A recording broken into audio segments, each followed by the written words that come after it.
Sir, ആദ്യമായിട്ട് ചോദിക്കാനുള്ളത് MBBS പഠിക്കാനായിട്ട് എന്തുകൊണ്ടാണ് വിദേശത്തേക്ക് പോകാനായിട്ട് ഒരുപാട് കുട്ടികൾ ആഗ്രഹിക്കുന്നത്?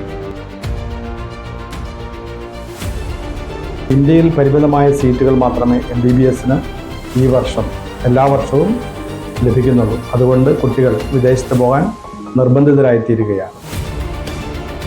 എന്നാൽ ഇന്ത്യയിലാകെയുള്ള മെഡിക്കൽ സീറ്റുകൾ MBBS സീറ്റുകൾ 1,09,000 മാത്രമാണ്. കേരളത്തിൽ 3,182 സീറ്റുകൾ മാത്രമാണ് പ്രൈവറ്റിലും ഗവൺമെൻറ്റിലും ലഭിക്കുക. അതിൽ നിന്ന് 3,182 കുട്ടികൾ കഴിഞ്ഞാൽ ബാക്കിയുള്ളവർ MBBS പഠിക്കണമെങ്കിൽ വിദേശ രാജ്യത്തെ യൂണിവേഴ്സിറ്റികളെ അഭയം പ്രാപിച്ചേ സാധ്യതയുള്ളൂ. അതുകൊണ്ട് മാത്രമാണ് കുട്ടികൾ പോകുന്നതിൻ്റെ ഒന്നാമത്തെ റീസൺ. രണ്ടാമത്തെ ഒരു റീസൺ എന്ന് പറയുന്നത് അഫോർഡബിൾ ഫീസാണ് വിദേശ രാജ്യങ്ങളിലെ MBBS പ്രോഗ്രാമുകൾക്ക് അതാത് യൂണിവേഴ്സിറ്റികൾ ചാർജ് ചെയ്യുന്നത്.